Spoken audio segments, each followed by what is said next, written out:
Orient Le Mag, bonsoir, bienvenue à toutes et à tous. Merci d'être fidèles à notre rendez-vous du jeudi soir. C'est du jamais vu depuis l'indépendance du Maroc en 56. 78 nouveaux ambassadeurs, 11 nouvelles chancelleries. Mohamed VI a procédé au début du mois de février à une véritable refonte de la diplomatie chérifienne. Fini la politique de la chaise vide, le royaume veut désormais peser, notamment sur la question du Sahara occidental, mais aussi se poser en rempart contre l'islam radical, grâce notamment à la promotion d'un islam du juste milieu. Diplomatie marocaine, le royaume contre-attaque, c'est le thème de notre débat et voici les invités qui ont répondu à l'invitation du Mag Orient. Samir Benlayechi, docteur Samir Benlayechi, bonsoir. Bonsoir. Vous êtes professeur d'histoire du Moyen-Orient à l'Université hébraïque de Jérusalem. Merci d'avoir répondu présent. En duplex depuis Paris, Audrey Hillard, bonsoir. Vous êtes membre de l'APSO, c'est l'association des Amis du peuple du Sahara occidental. Et Najem Sidi, bonsoir à vous également. Vous êtes réfugié sahraoui, ingénieur en informatique. Vous vivez actuellement en France. Merci à tous les trois. Merci également à vous, Lise Barenbaum. Tout ce que vous avez toujours voulu savoir sur le Sahara occidental sans jamais oser le demander, c'est David Gombin qui le remet ce soir les idées au clair. C'est un territoire grand comme la moitié de la France et l'objet d'un conflit de plus de 40 ans. 40 ans de convoitise pour ce morceau de désert.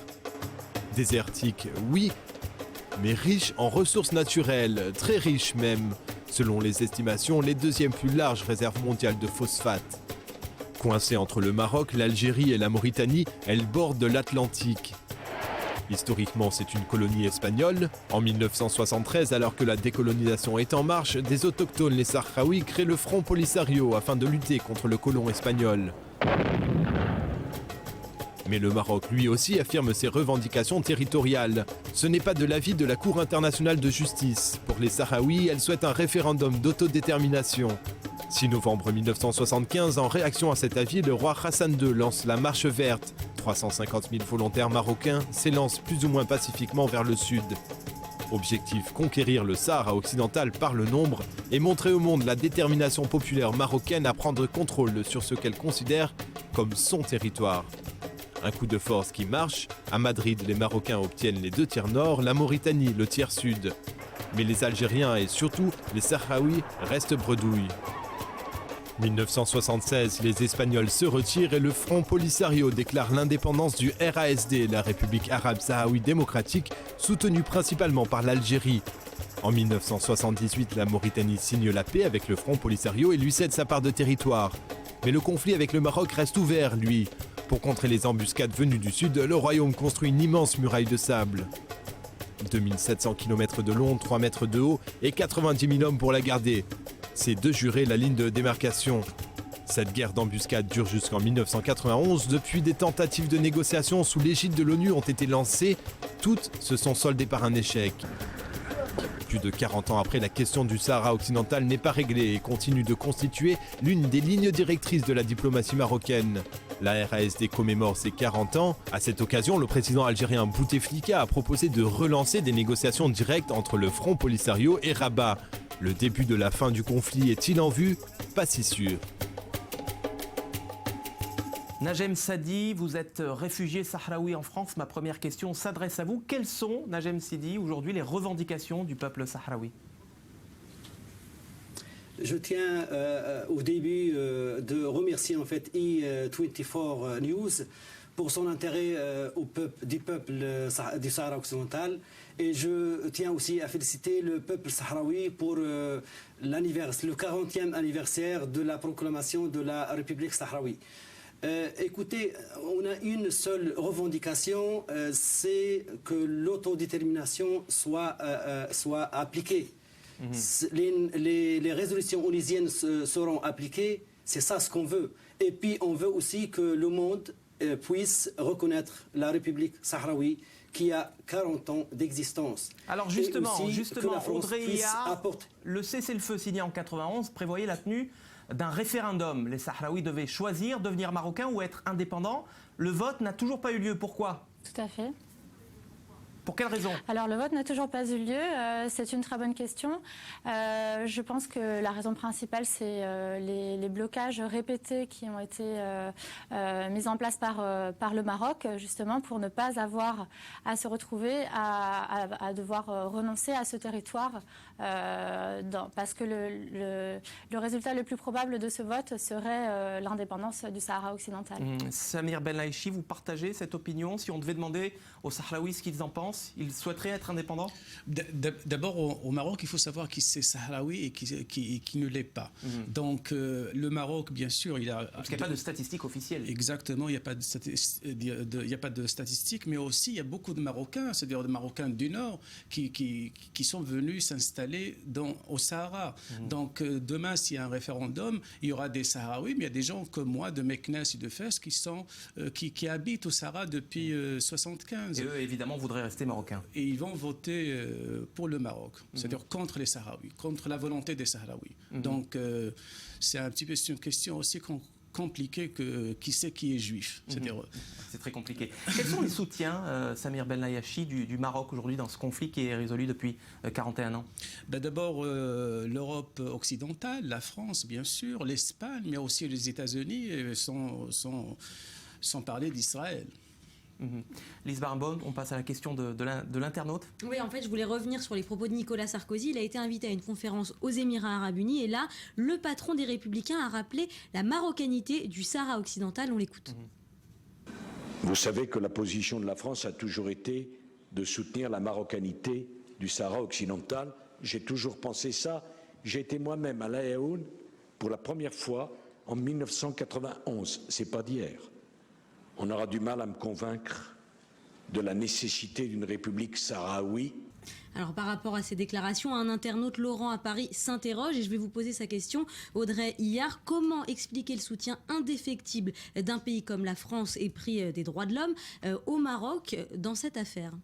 On ne peut pas parler de façon généralisée. En fait, la voix de Nicolas Sarkozy ne représente plus aujourd'hui, en tout cas, il n'est plus président de la République.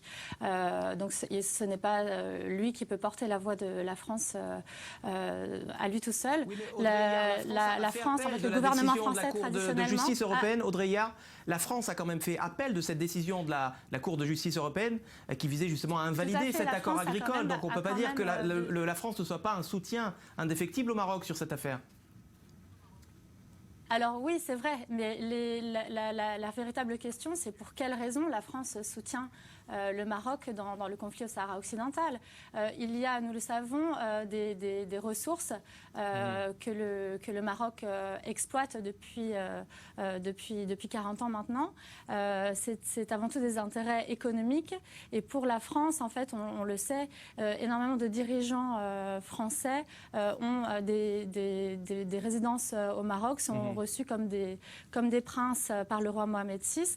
Et ce n'est pas pour des raisons de droit international. Alors c'est très clair pour ce qui concerne les soutiens du Maroc, la France notamment. Qu'est-ce qu'il en est, docteur Samir Benlaïchi, des soutiens du Front Polisario? On sait que cette question du Sahara occidental, elle est très révélatrice de l'antagonisme entre l'Algérie et le Maroc. Pourquoi l'Algérie soutient-elle le Front Polisario et le Sahara occidental? La question a été posée, c'est-à-dire en plein guerre froide. C'est-à-dire le Maroc a été toujours pro-américain, l'Algérie pro-Union soviétique, et puis c'est comme ça qu'on voyait les choses à l'époque. Il y a Muammar al-Kadhafi de la Libye qui soutenait aussi les Sahraouis. Il n'y avait pas seulement les Algériens. C'est une question idéologique au fond. C'est-à-dire, est-ce qu'on est avec l'Occident américain, européen, c'est-à-dire l'Europe de l'Ouest, ou on est avec l'autre côté du monde, avec les révolutionnaires et avec les putschistes et avec les gens qui font la révolution. Donc c'est une façon de voir les choses. Audrey Iyar, vous partagez ce point de vue? Est-ce que l'Algérie, c'est plutôt un soutien, c'est plutôt un avantage ou un inconvénient d'avoir le soutien de l'Algérie sur ce dossier? Alors la question n'est pas de savoir si c'est un avantage. L'Algérie, de fait, accueille plusieurs milliers de réfugiés sahraouis sur son sol depuis que cette population a dû fuir les bombardements marocains. Donc de fait, l'Algérie soutient les Sahraouis par ce fait. Et d'autre part, l'Algérie en fait soutient les revendications de la République arabe sahraoui démocratique dans ce qui est de la mise en œuvre de la décolonisation. Il faut rappeler que le Sahara occidental est actuellement aujourd'hui encore la dernière colonie d'Afrique et que l'objectif principal des Sahraouis, c'est d'accéder à leur autodétermination et de mettre fin à cette situation de colonisation. Alors justement, Najem Sidi, cette dernière question s'adresse à vous. Pourquoi ce conflit, selon vous, n'est pas une urgence pour la communauté internationale? Pardonnez-moi, mais est-ce que ce serait par exemple parce qu'il ne fait pas assez de morts? Quel rôle doit jouer la diaspora, selon vous, de laquelle vous faites partie, pour essayer justement de sensibiliser, pour mettre à l'ordre du jour ce conflit qui s'éternise depuis 41 ans? La diaspora sahraoui dans toute l'Europe, le peuple sahraoui veut tout simplement l'application du référendum d'autodétermination pour que le peuple sahraoui puisse décider de son avenir. L'installation des sociétés européennes telles que Total, Azoura, Idil et puis les propos de Sarkozy ne peuvent pas en aucun cas apporter une solution. La France doit contribuer en fait à apporter une solution indispensable pour la paix et la stabilité dans la région. Au lieu de ces propos qui ne peuvent pas aboutir à une solution. Et puis le peuple sahraoui il est soutenu par l'ONU, par l'Union africaine, par le Parlement, par l'Union européenne aussi. Donc tout simplement ce qu'on demande c'est l'application des résolutions onusiennes pour que le peuple sahraoui puisse enfin décidé après plus de 40 ans. Sachant que de toute façon, aucun État au monde ne reconnaît la souveraineté du Maroc sur le Sahara occidental, ça il faut le rappeler. En revanche, le Sahara occidental est reconnu comme un territoire non autonome qui doit accéder à la décolonisation. C'est la revendication principale du Front Polisario de la République arabe sahraoui démocratique aujourd'hui. Quand on parle de stabilité, c'est brandir des peurs, parce qu'on sait que le climat est à la peur et du terrorisme en Europe jusqu'à Paris.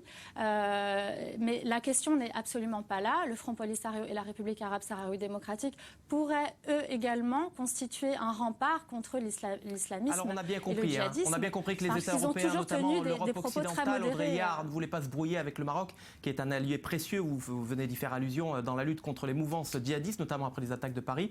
Allié précieux du renseignement, bien sûr, mais aussi en raison de cette nouvelle diplomatie religieuse du Maroc, arme de séduction massive s'il en est, le Maroc qui veut se poser en champion de l'islam tolérant. 50 imams français sont arrivés à la mi-octobre à Rabat pour y suivre une formation religieuse au sein de l'Institut Mohamed VI. On en reparle juste après les explications de Solal Azerwal. La diplomatie religieuse, arme secrète du Maroc.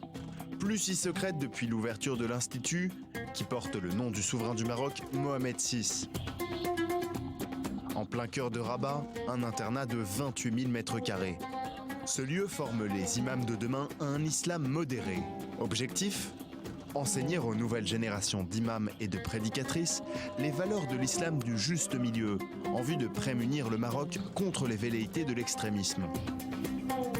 Près de 700 étudiants inscrits à cette formation d'imams, dont une centaine de femmes.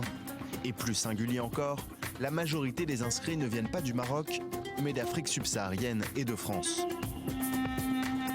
La stratégie du Maroc est double, faire barrage aux extrémismes, utiliser les imams comme un outil de soft power. Le Maroc préfère former des imams que de miser sur l'antiterrorisme. Relativement protégé du djihad, le royaume veut empêcher les dérives de l'islamisme et propose de moderniser l'islam sans renoncer aux valeurs ou à la tradition. Les deux mots d'ordre de cette mission, tolérance et modération. Une façon de préserver l'exception marocaine. Meilleur exemple de cette prévention marocaine, sa diplomatie religieuse. Par la formation d'imams étrangers, le royaume chérifien est en première ligne d'un grand réseau de coopération. Rabat a signé des accords avec Paris, Bamako, Tunis. Aux frais du Maroc, ces futurs imams sont logés, nourris, blanchis et éduqués. Au programme, les 3 composantes d'un islam du juste milieu. Soufisme, doctrine acharite, rite malékite, enseigné pendant les 2 ans de formation. L'Institut Mohamed VI contribue au prestige du royaume marocain. Mais former les imams de demain permet-il de s'immuniser du djihad ? Docteur Samir Benlaïchi, qu'est-ce qui confère au Maroc cette légitimité religieuse pour pouvoir éduquer, former un islam tolérant ? C'est une vieille tradition.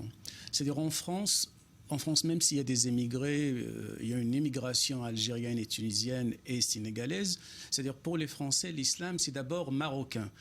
Pourquoi ? D'abord parce qu'il y a une doctrine malékite qui a toujours été interprétée par les orientalistes français comme une lecture plus souple de l'islam.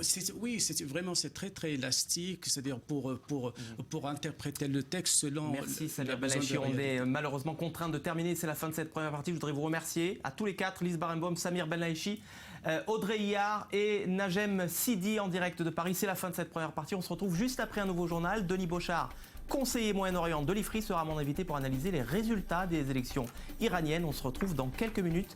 Vos commentaires, vos réactions sur le hashtag i24news Orient. Ne bougez pas.